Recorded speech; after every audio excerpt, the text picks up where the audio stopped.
Griff, thank you for taking the time out. We're going to do a very candid chat for a while. That's all I do. What I really want to do here is, like, for the audience that we have here, how do you really explain what you do to a 5-year-old?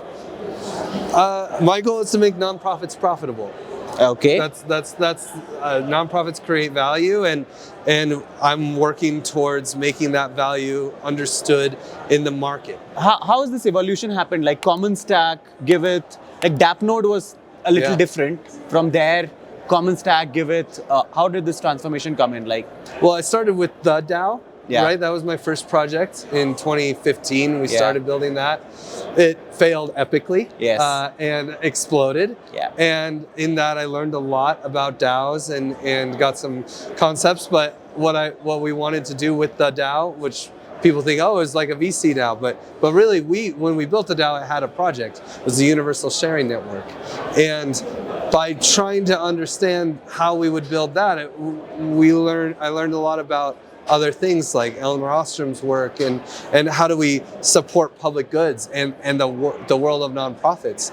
And my original goal was, I'm an anarchist, honestly. I'm a crypto anarchist. I believe that we can build systems better than governments. Yes. And studying that, I learned that when governments fail to provide society the services, the goods and services that they demand, people start nonprofits. Yeah. Nonprofits are the solution for when governments suck.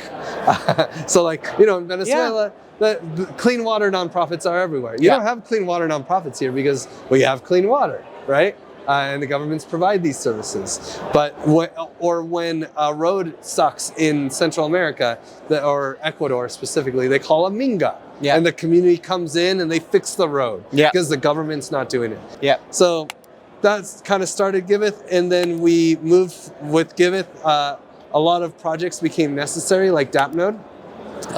There's just different pieces of infrastructure that governments provide often that really we needed to decentralize. So DAppNode decentralizes we have decentralized money, amazing. We needed decentralized hardware because you have Infura on your, people in Iran. Yeah.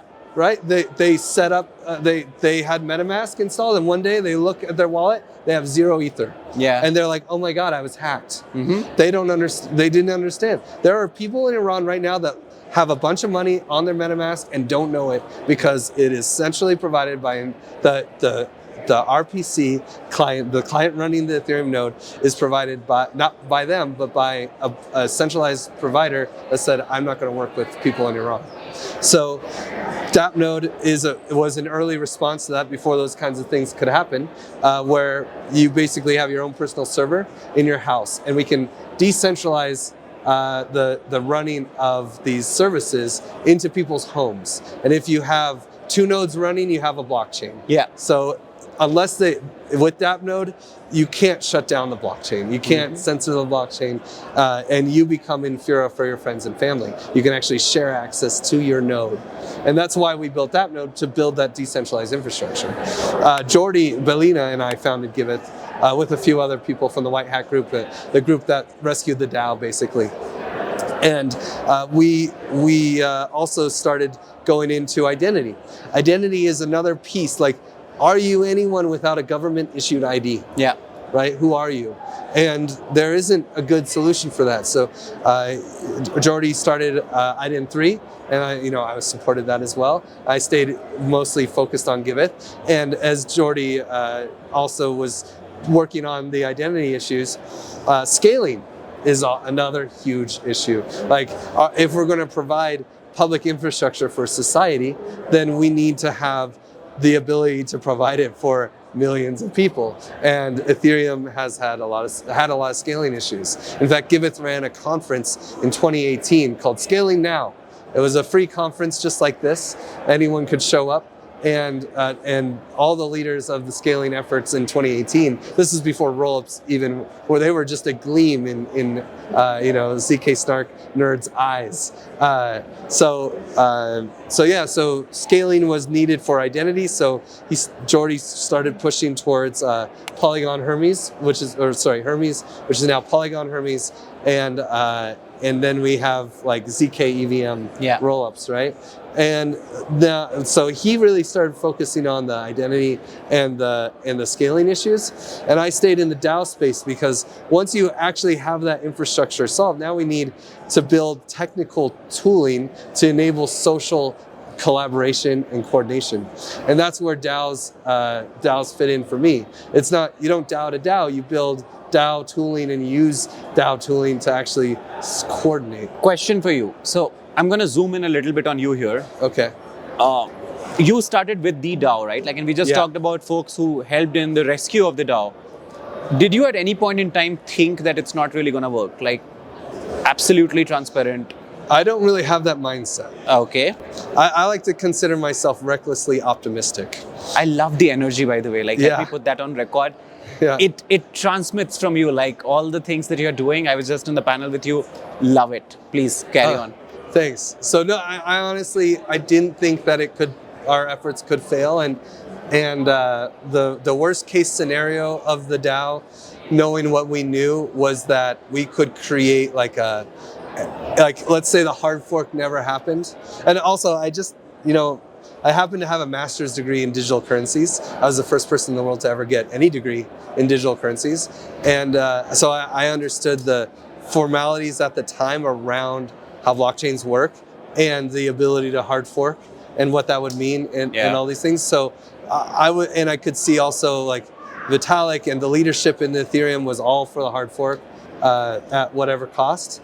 And so it seemed like that was all fine. But even if somehow that failed, which I did think that could fail, the White Hat Group was preparing counterattacks against the dark DAO, as it was called at the time. And actually there was actually 9 dark DAOs, 9 DAOs that attacked the DAO and stole money. We were one of them, right? We had actually 2 of them.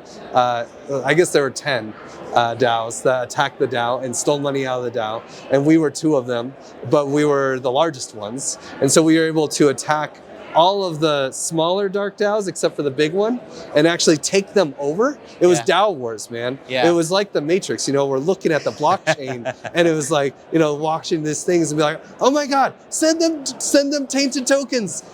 We call them dope tokens. Send them dope tokens. This address, go.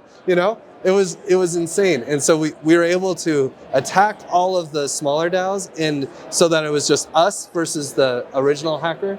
And because of different bugs in the DAO code, we could create a stalemate where every 35 days there would be an attack, or there would be like this spam of the blockchain where they would try to split, we would follow them, and then into the new DAO, and then it would just repeat every 35 days where we could stop the hacker.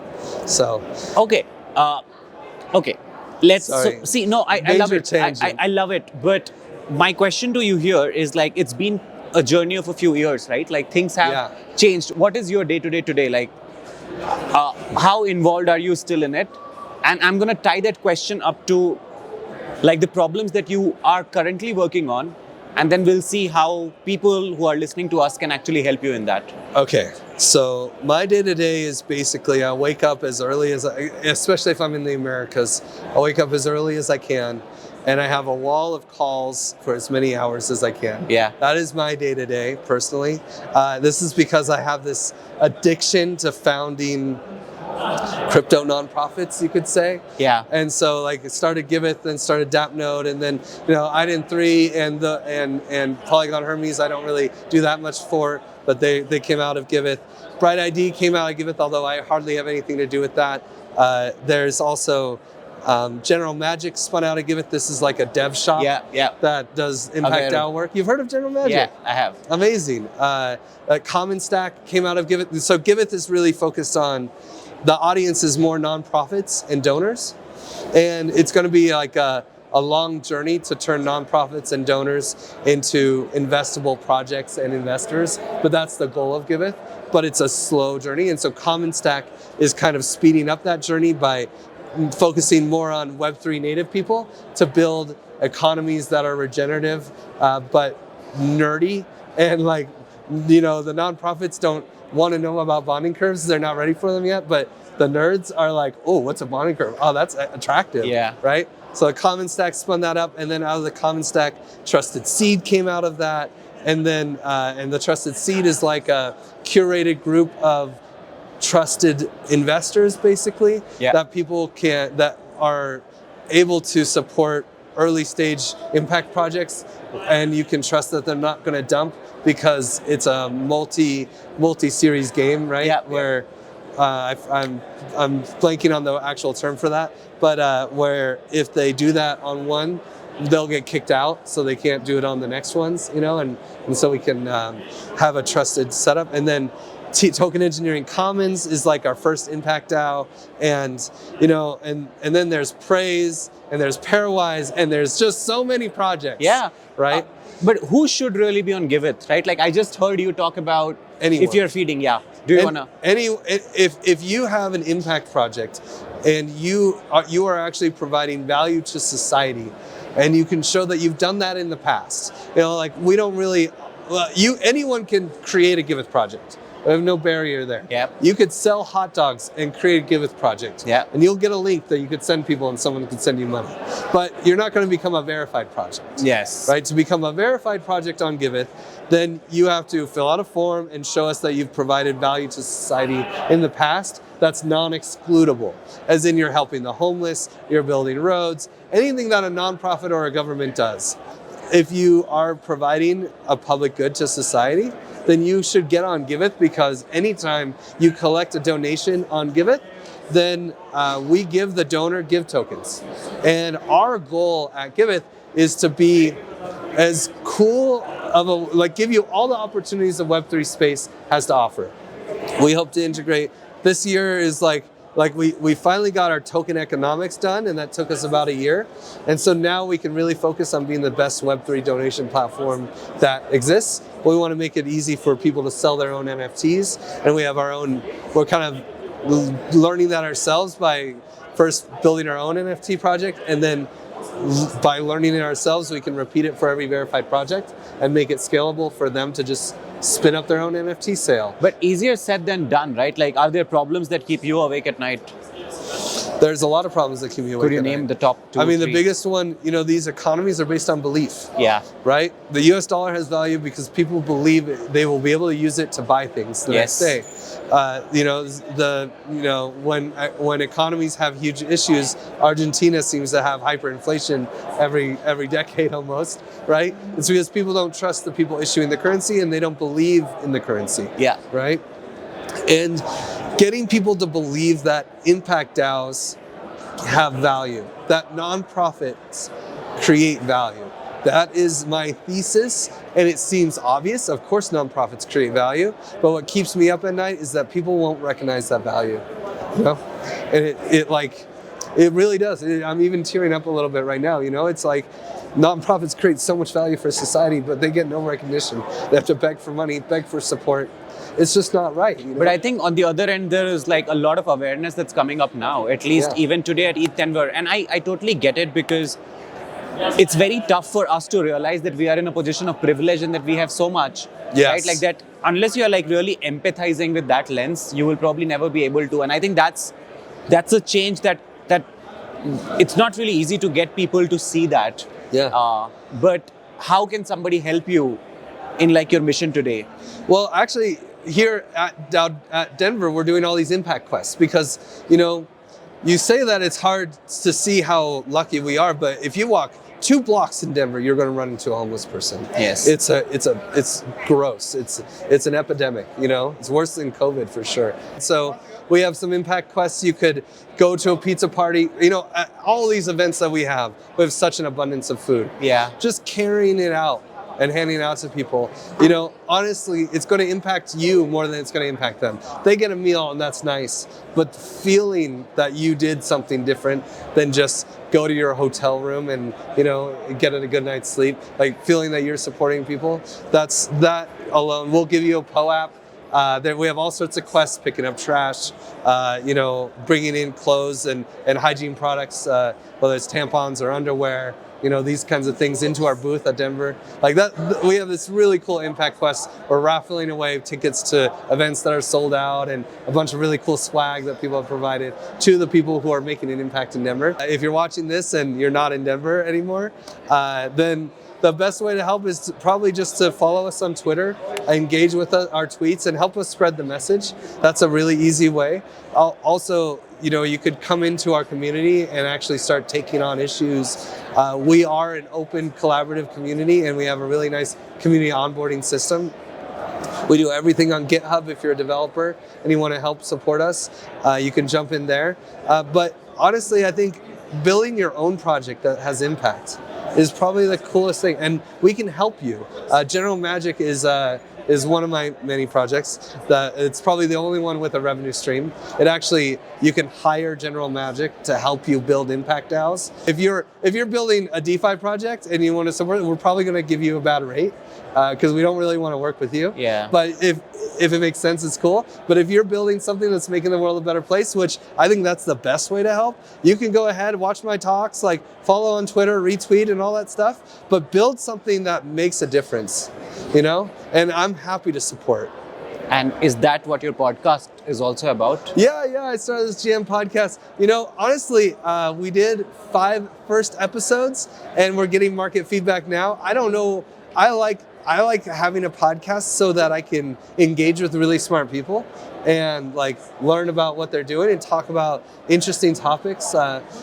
First ones were crypto economic primitives, the Nouns project and public nouns. I also talked about Refi DAO and learning about John Ellison and the work that he's doing.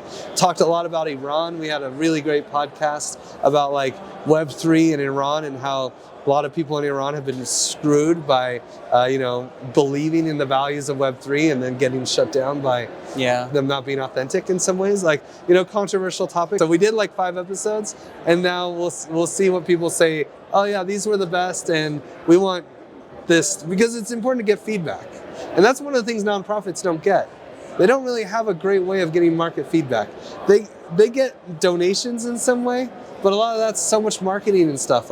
How do they get feedback from the community about this is the public services we demand? These feedback cycles are really critical in general, and we need it. And I think DAOs can integrate feedback cycles into nonprofit space and eventually government space, which has really bad feedback cycles. And this has moved me so much, Griff. I can't express it in words. I come from a city in India, where I was born. It's Nepal border. The city is called Sitamarhi. It's an absolutely backward area. I remember when I grew up, we didn't have electricity for 6 months at a stretch. Wow. And I'm still privileged because my father is a doctor. But I have seen people 100 meters north of my house where 10 cents is too much for them. The whole family of 10 people doesn't have 10 cents or 20 cents to spend on food. Yeah. And it's extremely and I've gone and done whatever I could on my part, and I don't think there's ever enough that you could do on that end. But trust me, I relate to it. It's so tough doing it. And then when I step out in my own zone, building DaoLens, it's so easy to just detach or forget that you have to consciously make an effort on doing it. And I grew up in a Gurukul, right? And that Gurukul, it is a Ramakrishna mission. Okay. And I have never talked about it on record, but cool. When I was a kid, I was in 8th standard. I got a prize money of 50,000 INR, Indian rupees. Yeah. And I think that's somewhere around $600 and so on. And as a kid, I decided, okay, I'm going to give 50% of it to donation for flood, because it's a very flood-prone area. There's no electricity, malaria, a lot of diseases, no food, and whatnot. And I got a letter from the organization that I was studying in, my Gurukul. And there's a quote, very famous quote. It says that they alone live who live for others. Rest are more dead than alive. It's a quote by Swami Vivekananda. Cool. And it hit me so hard that was the day I decided that I want to give at least as much as I take for myself. I want to give a part of that to people, at least in equal fashion, whatever I'm keeping for myself. And I don't think I have done justice for it. So I want to help you. I really want to help you. It has moved me a lot. But nonetheless, I'm going to talk about that off the records. For now, how can somebody reach out to you? Twitter, at the Griff T. TheGrifft, or like if you have an impact project, you can message me on Telegram at Griff Green, 2 F's, 2 E's. Please do, folks. And I'm available at Viksram @VIKS_RUM, and you know everything about DaoLens @DaoLens. This has gone very sentimental. It's a pretty special episode for me. Thank you, Griff, so much for your time. I have so much to talk to you about. Yeah, for sure.